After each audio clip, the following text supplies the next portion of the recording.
Hello, everyone, and welcome to our What and Why of Doing Social Justice Education author webinar.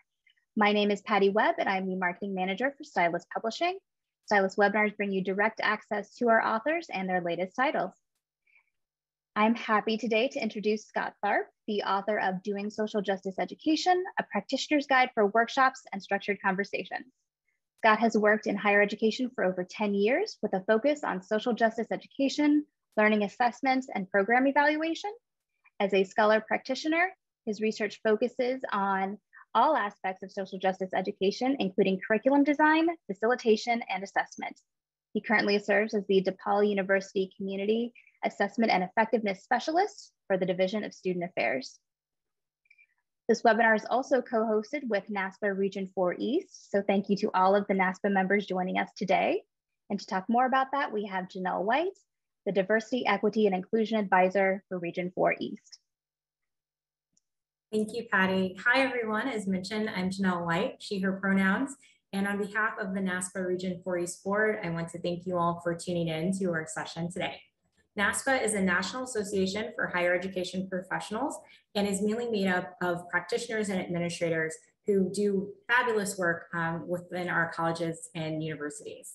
I have the pleasure of serving as the DEI advisor for Region 4 East, and 4 East covers the Midwest, but mainly when you think about the Midwest, we're looking at that Great Lakes area, not necessarily the Plains area, but they are our close brothers and sisters in the 4 West region. So we're really excited for all of our Region 4 folks to be here, but specifically our Region 4 East board. Really appreciate if you all could shout out the 4 East groups and campuses that you represent as you continue to share your names in the chat.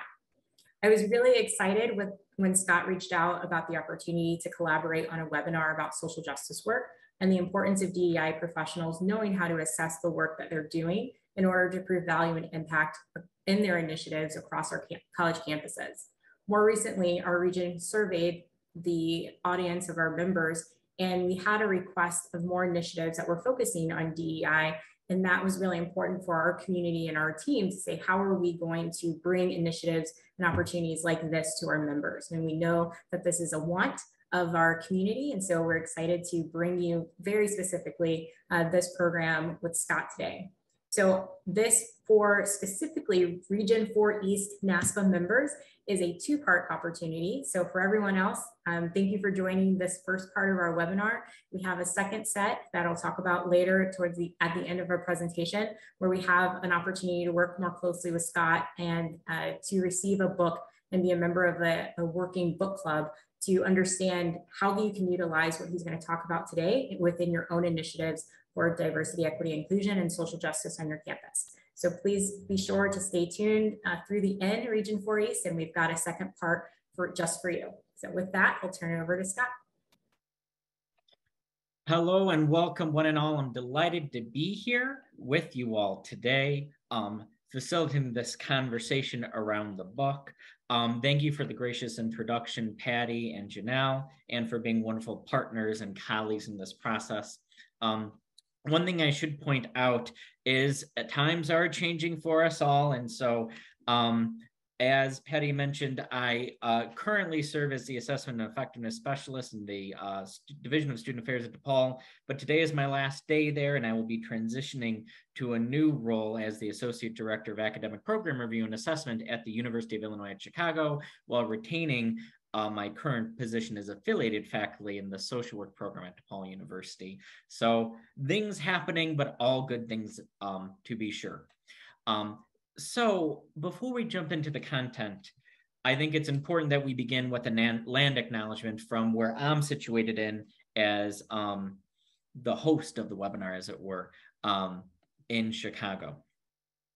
This land on which I inhabit is physically situated in the original ancestral homelands of the Council of the Three Fires, the Ojibwe, Odawa, and Potawatomi nations. Many other tribes, such as the Miami, Ho-Chunk, Menominee, Sac, and Fox, also called this area home. The region has long been a center for Indigenous people to gather, trade, and maintain kinship ties. And I recognize these nations as the traditional stewards of this land and its importance for the 65,000 Indigenous peoples thriving here today. We take this opportunity to thank and honor these original peoples of the land. Part of what I'd like to do is invite us to have an interactive experience here. So I'm going to be talking about the book and some of the best hits of it, as it were. But I also, as Patty had mentioned, want to invite people to engage in the chat. And one of your first opportunities to do so will be through this thought experiment. So I'd like to invite you all to close your eyes for a minute and imagine that you're in your current role on your campus, whatever that might be. And one day, something happens. Just something, right? That has caused your campus leadership to decide there needs to be a student workshop or dialogue. That could be a homophobic student incident, an anti-Semitic graffiti incident, a racial conflict between students and local police incident that then needs to be addressed through some workshop or dialogue. And you, for whatever reason, have been chosen to design, facilitate, and assess this offering sometime next week. So as you think about this situation, I'd like to invite folks to utilize the chat and reflect on what assets exist to support you in your ability to design, facilitate, and assess this offering next week. And also, what barriers exist that might make that a challenge or potentially undermine your ability to be successful. So take a minute and I invite everyone to respond to these questions in the chat. So that way we can really ground ourselves in why this conversation about this book is so relevant for us in our work today. So take a moment and I'll be monitoring the chat. Given your role on campus, being asked to respond to an incident, having 1 week to design, facilitate, and assess an offering, what assets exist to support you and what barriers are present that might undermine your success?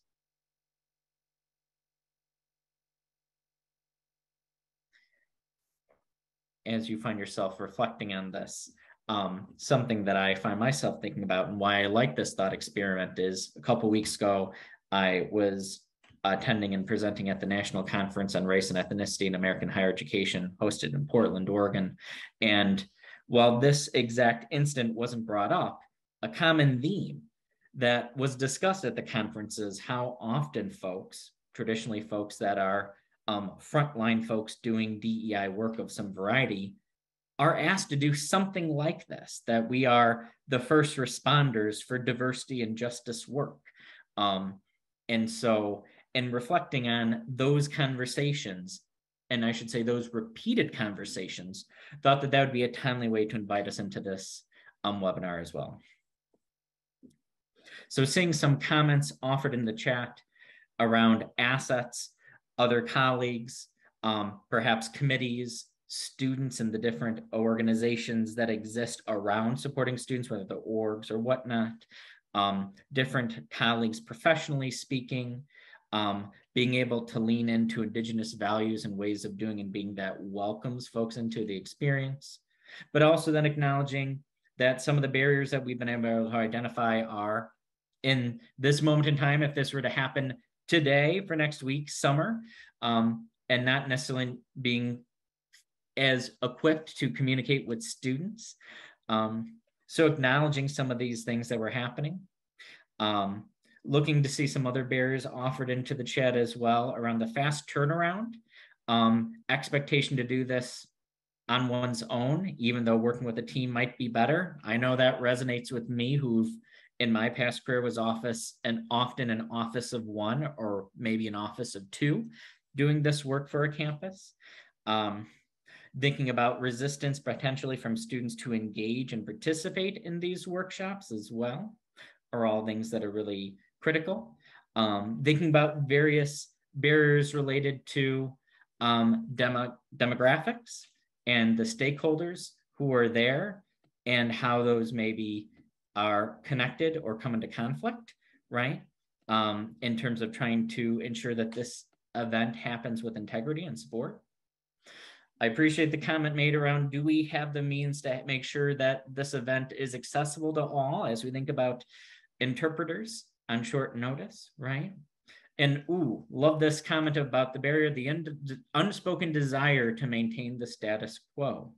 And of course, campuses that might have, and I would say that all have, given the scholarship that is clear around the history and origin story of higher education, institutional history with social justice issues. So feel free to continue to engage in the chat. What I want to acknowledge in giving voice to these offerings are that what's clear is that a couple things to me. One, we do have assets. As a social worker by training, I'm committed to an asset-based approach and a strengths-based approach to this work.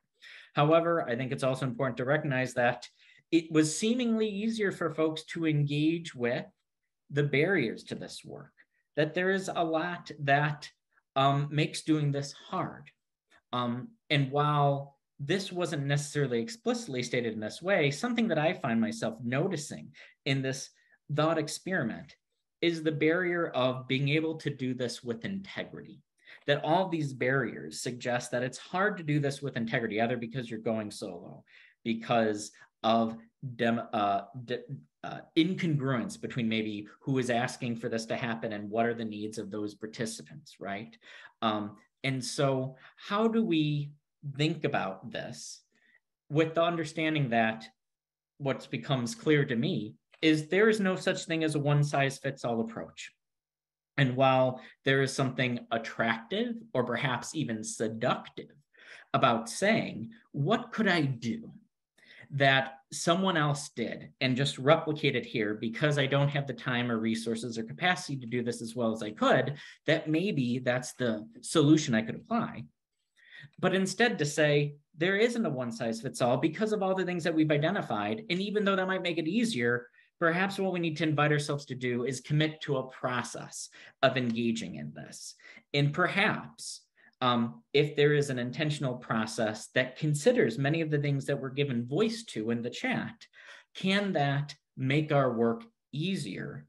Because it allows us to lean into scholarship and best practices that allow us to do so with integrity, while also inviting us to remind ourselves that this work is guided and grounded in values, that our values are coming into play in this work.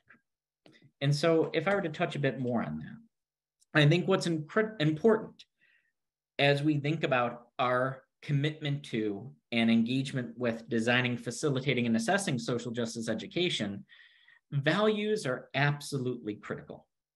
Because if we can't just do a workshop or dialogue in a can, and we're doing this ourselves, creating it from scratch, values come to bear immensely. The values that we personally have around how we approach diversity, social justice education work. And so we need to think about that. What are our values that influence our approach? But then also, specifically, how do those values appear and influence the design, facilitation, and assessment in particular? But then also needing us to think about how well we are prepared to articulate those values in defense of how we approach this work. Because at the end of the day, if you're in this thought experiment and you're being called to respond, called to engage, called to design, facilitate, and assess, a lot of this results, or a lot of this is based upon who you are, what you care about, and the unique thumbprint that you're putting on this experience. And so I think we need to have this conversation begin with what are our values and how does that connect to a process to help us do this work? And while that is not explicitly stated in the book, that is the heart and the ethos of this book, to help folks think about how do we do the work of designing, facilitating, and assessing social justice education with integrity, because we are empowered and self-aware of how we are going into this process, eyes wide open. So I invite you to think about this for yourselves. And as you do so, I want to also offer for me how I think about this connection between my values and this approach that I use, and the approach that's the foundation of the book. So when I reflect on my values as a practitioner, I value being student-centered. I value developing students. Of course, I have a commitment to social justice and equity, given the theme of this book. I value developing students holistically. And so what I think about is how do I help people develop in their head, in their hearts, and with the skills in terms of their hands. I am committed to educational effectiveness. I don't want to just do something for the sake of doing it. I want to know that it has a real impact. And also, I deeply value empiricism and being able to measure the extent that we had an impact, to measure how well we're doing things, and guiding our work in intentional ways. So when I think about my values, I then can map those on to the approach that's discussed in this book, and an approach that I encourage and invite folks to consider for themselves as you think about how to go about designing, facilitating, and assessing social justice education. That we need to begin by understanding the context. And that's important because that relies or leans into my value of empiricism, as well as being student-centered and a commitment to effectiveness, because context matters. Who I'm serving in a very empirical way helps me be effective. Thinking about theories and frameworks that can help guide the development of these experiences are critical to ensure that I am, again, being student conscious and student-centered in my work, that I'm committed to student development through the theoretical frameworks I'm choosing, that of course those frameworks need to be connected to equity and justice work, right? That we then develop learning outcomes that should be connected to social justice education, that are connected to what students ought to be learning, promoting their development in a holistic way, helping them develop cognitively, affectively, and skill-based, right? That of course can lead to our ability to then monitor its effectiveness.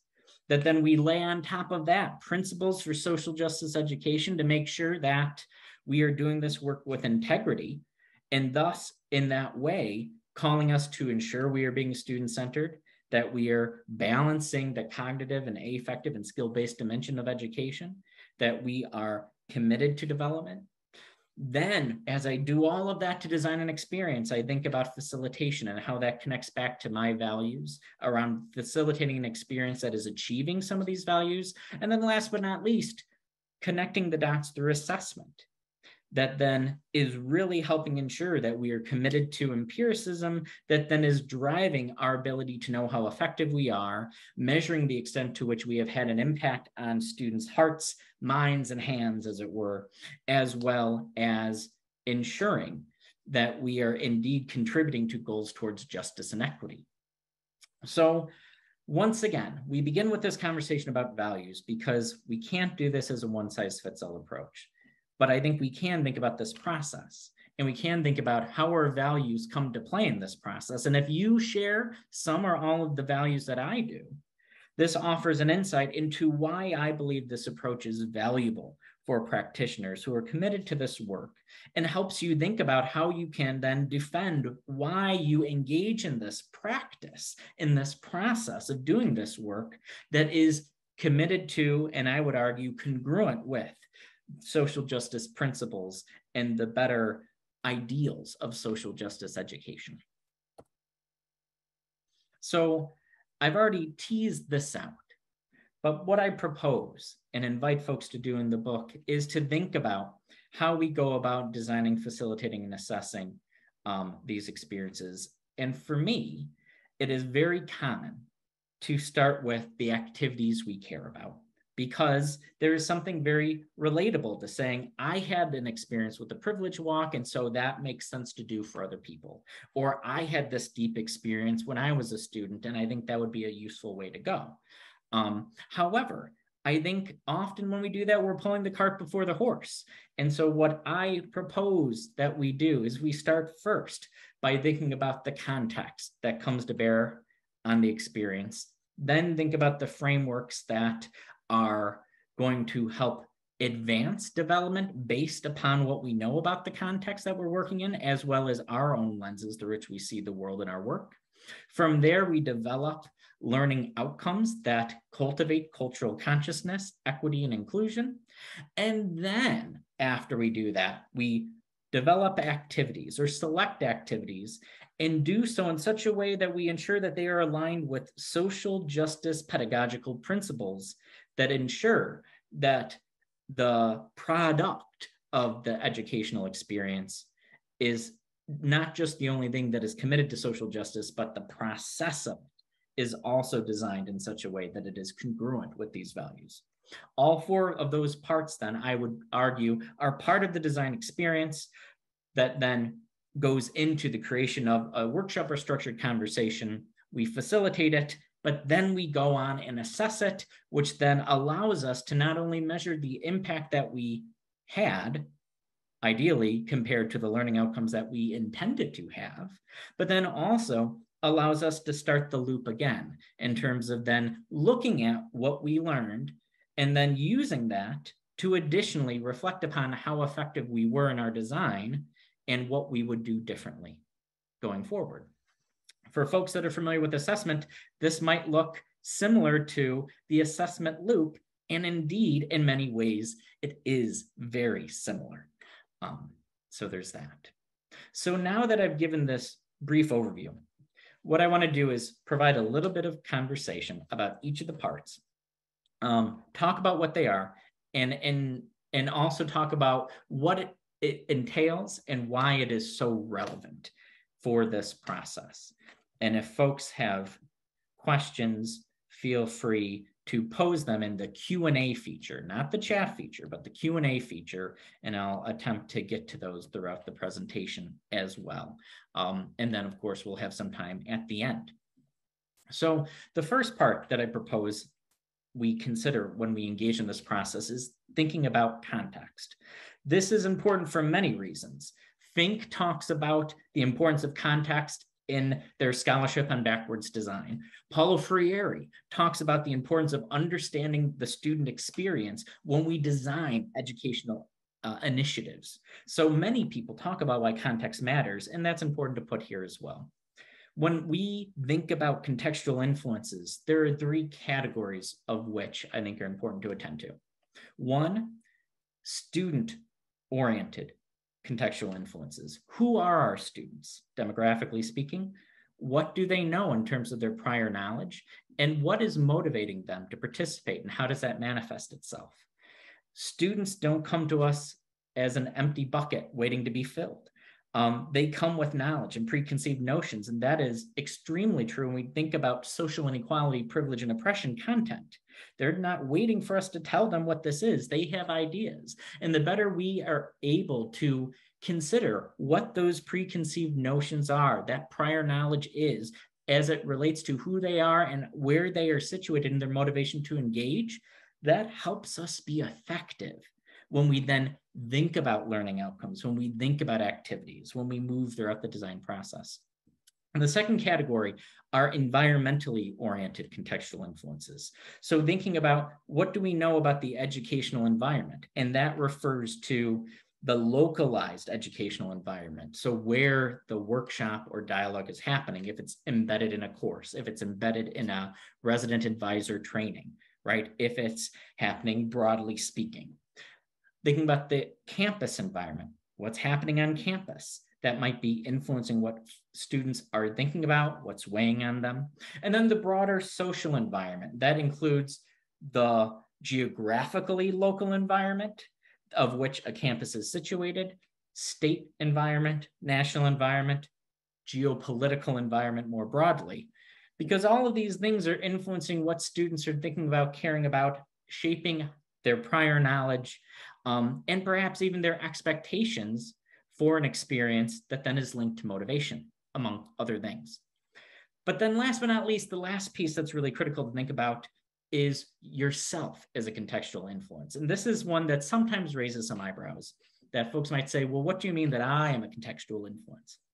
Well, who you are influences the entire experience for a couple of reasons. One, as a designer, what you value influences what's going to show up in the experience. What you care about, what is salient to you, as well as what isn't salient. What you see and don't see is going to be reflected in the curriculum you design, how you facilitate, who you engage or not engage. So knowing who you are and how you show up is palpably present to the students, even if it's not very present to yourself as being a core influence in an experience. So thinking about who you are and how that comes to bear in an experience is that third category of contextual influence. So why this matters. As I said, how you design, facilitate, and assess these experiences are shaped by who you are in your positionality in terms of your social location, your social identities, your experience, and many other things that come into one's positionality. Also, what you do and do not know about your students influences the assumptions you have about what you're going to decide to focus on or ignore. The sorts of educational targets you want to have for yourself and your students that then might be formulated into actual learning outcome statements, right? And then, of course, what you do and do not know about the off-campus, on-campus, and local environment can have an impact on how successful you are, or in a very real way, if you're going to come to a workshop and a student is going to eye you up and then think to themselves, this person doesn't have a clue what they're talking about because it is so divorced from me and my reality, particularly if you are a facilitator, designer from dominant social identity groups, and you're doing this in a community with multiple marginalized student identity groups. That disconnect will be palpable in many ways, including how aware or unaware you are to what's happening within a student's world in the campus, on-campus, off-campus, on-campus, and local environment. And so, as we've said, this is important for multiple reasons. We've talked about assumptions and the supposed truths we believe to be true about students and the necessity of these experiences. It influences what we deem as a priority and what we think is most relevant to students, but also helping us check ourselves in terms of all students, challenging this mythical norm of all students being the same, but what is relevant for whom and which whoms exist in terms of our student community, and of course, how receptive students might be to the experience as well. So we start with the context. From there, I invite us to think about various theoretical and conceptual frameworks that help us better interpret the context that we've reflected on in order to discern what our educational priorities ought to be for a workshop. So what I have here are 4 different frameworks that I think you can get a lot of mileage out of, but I want to also state that this isn't, the end all be all. There are multiple frameworks.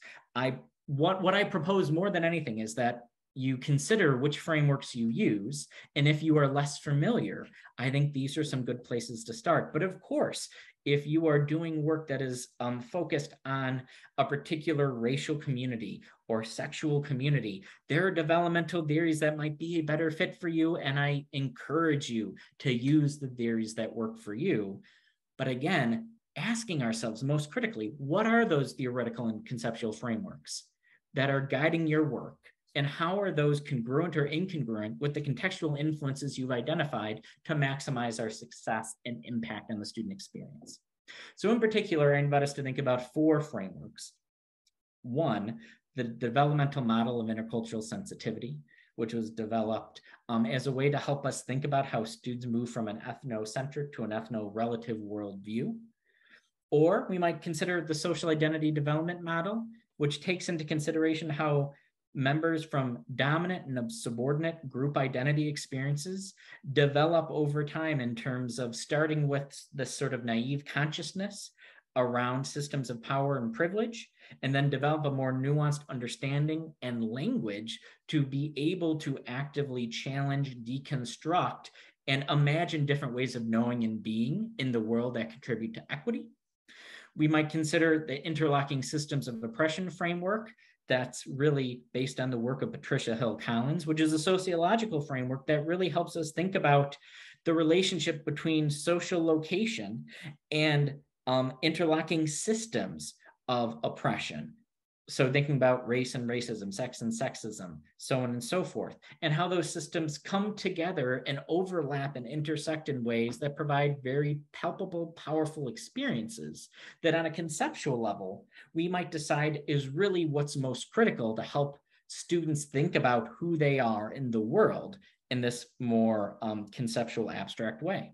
But then also there's the intersectional model of multiple dimensions of identity, the IMMDI, that invites us to think about who we are and how we make meaning of ourselves as a person with a distinct social location that is innately connected to all of these systems of oppression that exist around us.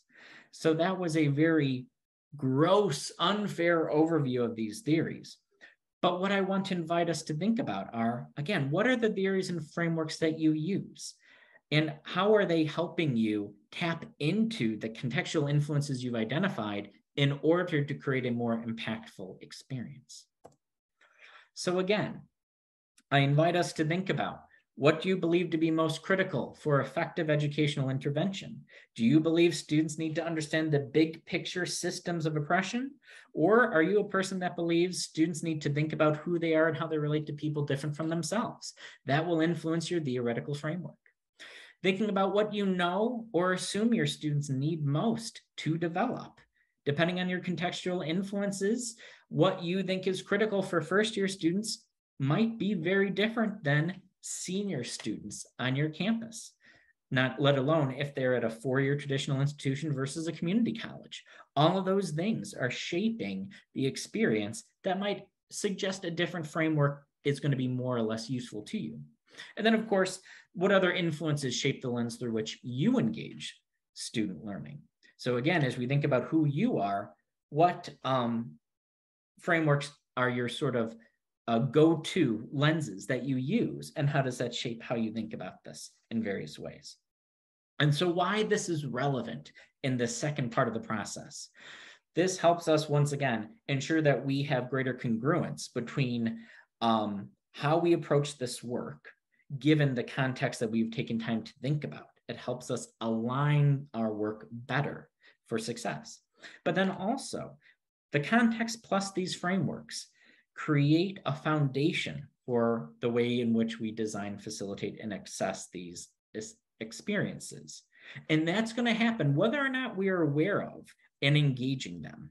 Just because we're not actively thinking about a theory doesn't mean that it's not working as we do the work with students. It doesn't mean that it's not present and having an influence. In the same way, just because we ignore the context doesn't mean that it's not there.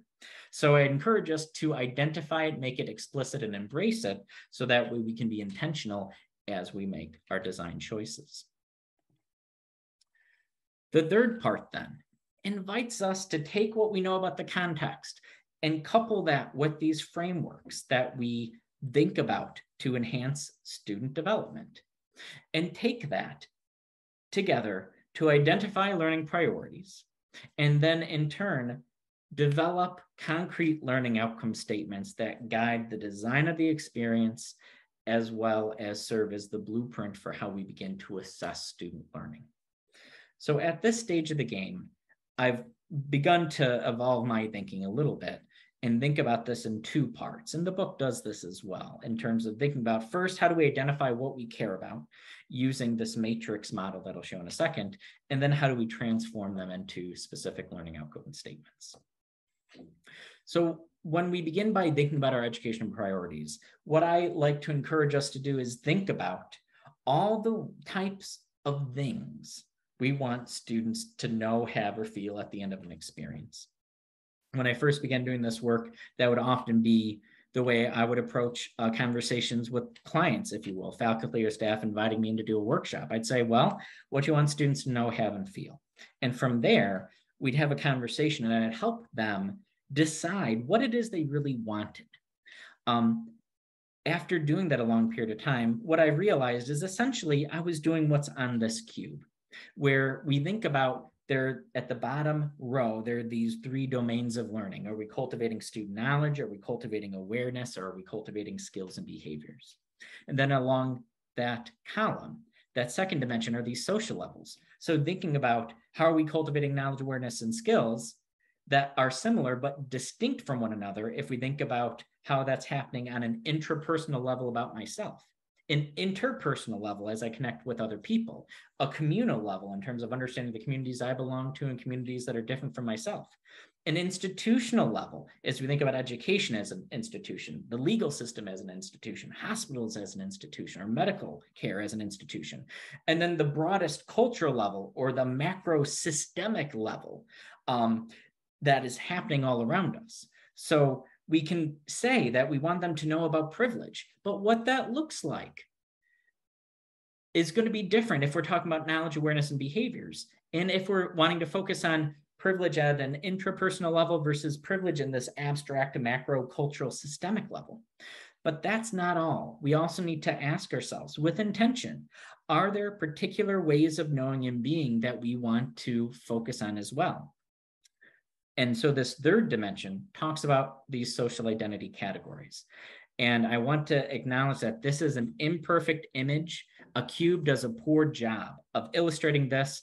I don't have a better way to think about illustrating this, but I welcome the wisdom of the community if you have ideas as well. So inviting us to think about how knowledge, awareness, and behaviors across these 5 different social levels are similar but distinct if we look at race versus gender versus social class, so on and so forth. Also, inviting us to think about the ways these intersect, even though the cube doesn't allow us to do that visually, the intersections between multiple positionalities and how that generates distinct knowledge, awareness, and behaviors at these different social levels. And so inviting educators to think about the context, think about the frameworks, and then given that, consider for yourselves, what are my priorities? Am I trying to cultivate knowledge within a student themselves as an intrapersonal level across multiple identities? Or am I trying to cultivate interpersonal behaviors, such as intergroup dialogue skills, specifically in the context of race? So this cube allows us to think with precision and gives us permission to be judicious and intentional with our choices. So that's this first part, inviting us to think about what are our priorities and using this matrix as a way to help facilitate that reflective exercise. And then, of course, transforming that into actual learning outcome statements. So why this is important?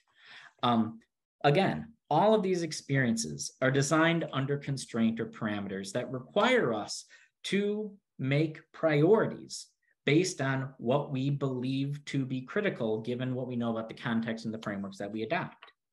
And taking those priorities and transforming them into concrete learning outcome statements are critical because learning outcomes are tools that allow students to be self-directed in their learning, help you as a designer be intentional when crafting the experience. It helps you by providing a blueprint for how you will actually assess student learning, but also it allows you to articulate the intended impact of the experience, not just to students, but to stakeholders that want you to design these experiences yourself. So that's why this is relevant. So when we think about this third step in the process, like I said, inviting us to think about what is most essential given the context and frameworks, as well as the constraints and opportunities of the educational experience. And then doing that reflective work and then transforming those priorities into concrete, clear, actionable, measurable learning outcome statements. And the book goes into a bit more detail about some best practices and a formula for doing that as well. So that's the third step of the process, which then takes us into this fourth part, where we then reflect on pedagogical principles connected to social justice education and selecting activities that will help us achieve our educational objectives, a la those learning outcome statements, while scaffolding them in a way that allow us to achieve all 5 of these principles. So the pedagogical principles that I discuss are based on the scholarship of Maurianne Adams and her thinking that she identified 6 principles. I synthesized them into 5 that requires social justice educators to attend to all of these things if indeed we want to be truly committed to the process and product of social justice education.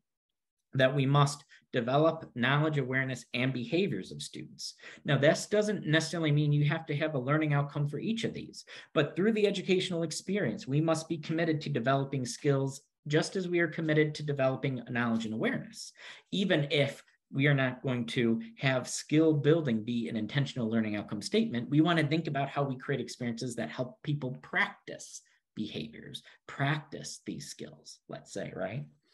Also, the importance of using students' knowledge and experiences is referring to acknowledging students' prior knowledge, acknowledging who they are, and making sure that you acknowledge that in your experience, because that's a powerful tool, not just to help you be effective as an educator, but also because it humanizes students. It humanizes social justice education that, again, ensures that the product of the workshop or dialogue is not divorced from the process that is foundationally grounded in humanizing one another in our commitment to social justice and equity. The third principle being that we explore positionality, that we cannot effectively do social justice education if we do not invite students to think about who they are relative to the social location that they have in terms of race, class, gender, sexuality, so on and so forth, that must be a part of it. Again, even if it's not critical to your learning outcome, that it's part of the process of the educational experience. That we engage students' emotions and thoughts. And this is important because in higher education, emotions sometimes are viewed negatively or as lesser than. But in social justice education, we remind ourselves that this is necessarily emotional work, because learning about privilege and oppression and social inequality is not neutral, is not benign. It necessarily requires us to think about the ways people have been intentionally perpetrated against for the benefit of others. And that involves hurt, that involves shame, that involves a wide range of emotions. So we need to think about how we engage not just students cognitively, but affectively. Again, even if that's not the focus of a learning outcome, that we build that into the process. And then last but not least, that we are committed to an inclusive educational environment, so folks feel like they can be present, attentive, and do the necessary work of development in this educational space. So when we engage in this next step of the process, what we are called to do are think about these principles and use them as we then create an agenda for a workshop where we say, I have 60 minutes. How do I want to spend that 60 minutes of time? Let me start with some guidelines for conversation. And that's going to be good because that's going to help cultivate an inclusive environment. And then maybe we're going to do an icebreaker that requires students to share a little bit of who they are. That's a way of helping use students' knowledge and experiences to make this relevant, make this real, make this palpable, right? And you can see how then we're going through various activity options with mindfulness to these principles that then also we want to make sure we have an eye on the learning outcomes that we've created as well. So when we engage in this fourth step of the design process, again, asking ourselves in what ways and to what extent we are addressing all of these principles in the design of the experience, and then also what learning activities and in which combination and sequence will help us achieve these 5 principles that also ensure we are working towards the learning outcome statements we developed in part 3. So this is important because, as I've said, social justice is a process and a goal.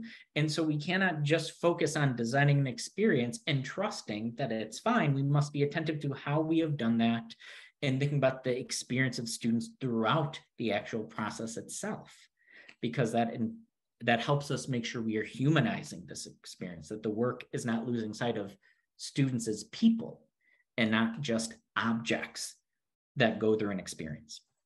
But then also addressing these 5 principles actually help us maximize student learning by helping us make strategic choices, because we need to do all of these things, but we're not going to have time to do everything. So it forces us to think about what sort of activities are going to help us achieve these principles that work towards these learning outcomes, that might help us be more judicious and do things without feeling the need to pack so much in. Because we might say, well, there's this one thing that might not seem as exciting, but it actually accomplishes these principles in a more robust way. And so I think that that's going to help make better use of the time we have together to work towards the outcomes that we've laid out for the experience. So those are the first 4 parts. And in total, that lets us design these experiences with integrity and purpose. So the book talks about facilitation as part 5. We're not going to talk about that today because that's very much so about like reflecting on who you are, your readiness as a facilitator. But that's good stuff for sure. What I want to then jump to then is the sixth part, which is one of the areas of which I'm particularly passionate about, given my day job titles, as it were, which is assessing student learning. So once again, it's not enough to just have learning outcomes and assume that they happened. We must be committed to assessing learning for a variety of reasons that we'll get to in a minute. There are many ways to assess student learning, and I'm not going to say that some are better than others. However, what I will say is for folks that are particularly in co-curricular environments and committed to these types of learning outcomes that are advancing cultural consciousness, as we've discussed, related to that matrix model I shared earlier, I think 3 tools that are going to be very useful to the vast majority of people are learning surveys, which essentially are surveys, but we call them a learning survey to help distinguish that we're not just talking about on a scale of 1 to 5, how much did you like the experience, but a survey that's measuring student learning, otherwise known as a quiz or maybe a test, right? But in a co-curricular space where we don't want to give out quizzes and tests, but we might give out a learning survey. We might often use a lot of prompts that then are used for students to create written evidence of their learning, or prompts that then students use to generate other sorts of artifacts that would be useful to demonstrate the extent to which a student has achieved a mastery of those learning outcomes. And so writing good prompts, there's a whole art and science to it. A lot of people have written about it. In the book, I summarize some of that very briefly to give you a nuts and bolts version of considerations for writing good prompts, particularly as it relates to social justice education learning outcomes. And then last but not least, rubrics. I love talking about rubrics. We don't have nearly enough time to talk about them as I would like, but suffice it to say, rubrics are tools that help us know whether or not a student has demonstrated learning to a certain level of mastery. And you need a rubric when you're collecting any sort of qualitative data, whether it's written, an artifact, or an observation. But these tools all together are probably going to be your best friends when trying to assess student learning related to social justice education workshops and structured dialogues. So when it comes to assessing student learning, it's important to think about the information you need to collect to demonstrate that learning. And a spoiler alert, it's not going to be on a scale of 1 to 10, how satisfied were you? Because that is indirect assessment of student learning. That's not actually letting you decide whether or not a student has learned or not. So thinking about what you actually need to know as evidence for the learning outcome you identified. And then what tools do you need to collect and analyze that information? And then when do you collect that information? How do you best collect that information, especially if you're in a co-curricular context, that you don't have access to these students forever, right? If you're in a training, that's one thing. If this is a workshop in a class, that's another thing. But if you don't, we need to think about that. And then of course, last but not least, what is your commitment to using this data to improve the learning experience? Because it shouldn't be just to say, look at how great it was. How do we continually commit to doing better for all the students that we are charged to serve? And of course, this is relevant for many reasons. This helps us improve. It helps us examine the extent to which our design choices that we made through steps 1 through 4 contributed to success or not. So by doing this process, assessment also lets us examine our design choices and our assumptions to challenge ourselves as well.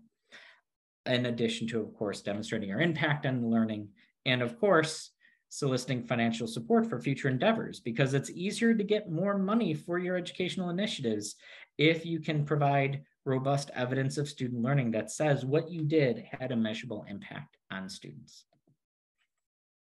So that is the very quick overview of the book and all of these pieces. At this point in time, we have a little bit of time for some questions and conversation, and welcome folks to engage with any questions you might have.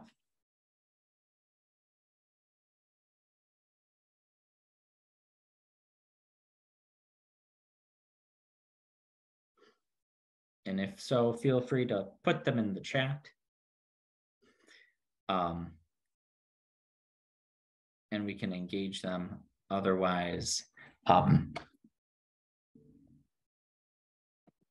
Wanting to make sure that we have some time to clarify anything that we've talked about, that this was kind of a lot of talking at, which isn't normally my style of preference, but hopefully this provided a robust overview of what we're talking about here. Want to acknowledge the comment made by Sonia. Appreciate your comment that this is useful as you incorporate cultural consciousness in your science classes. I indeed think it's useful, and here would be a useful area to engage as well, that what this book does and talks about isn't the same as literature that's talking about culturally relevant teaching and pedagogy. That sometimes folks that are teaching in science or math are trying to talk about, how do I make this content really relevant in this way for science students or math students? However, I think what this book does is invite us to think about a process that hopefully you would agree with, that helps you think about, where does this work around science? Where does this work intersect with science? So thinking about, there's a set of learning outcomes around chemistry and covalent bonds, or like biology and biological taxonomies and all these other things that I'm not going to go on because I'll reveal my ignorance of the physical and natural sciences. But to say, we have these outcomes, but then maybe thinking about, how do we develop these sister outcomes that help us think about these core concepts that are central to diversity, equity, social justice, that then help students think about, for example, the ways in which privilege and oppression manifest and how scientific knowledge is created, for example. So there are ways that I think we can use the same process to think about the work in many different fields. So acknowledging this other question here from Catherine, how have you encouraged educators from dominant cultures to engage their students in terms of their fields, their different identities with DEI work? So that's a wonderful question. Part of that is something that I discuss a bit in chapter 5 around facilitation. But I think broadly speaking, as someone that comes from a social location with multiple dominant identities, white, cisgender, heterosexual male, temporarily able-bodied, amongst others, right? I hold a lot of dominant privileged identities. And what I think is really important is thinking about who I am, how I show up in the design, as I shared in terms of the contextual influence, in terms of thinking about my assumptions that come out in terms of how I design an experience related to the frameworks I assume are relevant for various groups of students. But then also thinking about how that shows up in expectations and facilitation. So for example, thinking about who I am, what is normative to me, what are my expectations, what are my triggers, all this again discussed in chapter 5, that invite me and others to think about, how are those things interrelated and how do they show up in the context of facilitation? So when I'm facilitating a workshop, for example, do I get very frustrated if students have their cell phones out? At one point in time, I did. And part of what was really important to think about was, where was that coming from? Was it from this place of, oh, you're not paying attention? Or was it from this place of internalized dominance that then I would focus on that because I felt like I deserved more attentiveness, that then was taking away from the experience from other people? So that's maybe not even the best example, but an example that encourages us to think about, if we have dominant identities, how do we think about them, reflect on them, become aware of how they show up? Because they're going to show up whether or not we acknowledge them or not in design and facilitation, and do that prep work in advance. So that way we are not causing harm, or at least minimizing harm that might be caused depending on who we're facilitating with and the content that we're facilitating about. And this is something that my co-author of the book, Roger, and I often talk about, and was a conversation that we'd had when we were discussing the book here and there as well. So I think we have time for one last quick question from Glenn. The importance of process. How do you factor in the importance of gauging in process into learning outcomes and assessment? I think the quick answer to this question would be acknowledging that assessment needs to be part of the process. So if we're committed to justice as a process and not just a product, thinking about, again, what are our learning outcomes, making sure we spend time developing intentional learning outcome statements, making sure we make time to collect data on student learning, so that way we're not just talking about our impact, but we're also able to then challenge our own assumptions of the process. That assessment should not just assess whether or not students demonstrated mastery or not, but be used as a tool to reflect upon how committed we were to or how intentional our design choices were at achieving those goals. So for example, if I developed a first year student workshop and I assumed all students needed the same thing, and so we talked about who we are in our lives, and we had a workshop that was centered around that, and then I realized students didn't learn, it's perhaps not because the learning outcome was bad. It might be because the learning outcome wasn't appropriate for the context, for those learners, given their prior knowledge, that it wasn't challenging enough, that all these different choices that I made were not as effective to achieving those goals. So that would be one quick example. And one thing, I don't write about it in this book, but I have a couple articles that talk about the evolution of a first year workshop for a diversity and social justice workshop for first year students that talks about that a little bit more.